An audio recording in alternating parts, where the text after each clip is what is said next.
Sir একদম 2017 সাল থেকে 2025 সাল পর্যন্ত এমসিকিউ সবথেকে বেশি ঠিক হয়েছে বির দাগ।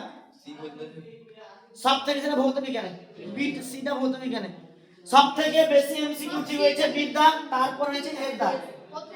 ঠিক আছে, অঙ্কে অঙ্কে সবথেকে বেশি ঠিক হয়েছে বির দাগ, তারপর হয়েছে এর দাগ।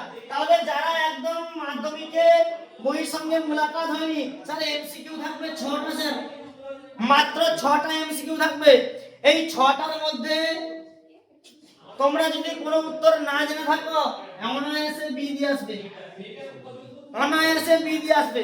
আর যারা মোটামুটি পড়াশোনা করেছো তাদের ক্ষেত্রে বলছি, ধরো 6টা আছে স্যার, 6টার মধ্যে 3খানা আপনার বি হয়ে গেছে বা 3খানা এ হয়ে গেছে, ঠিক আছে?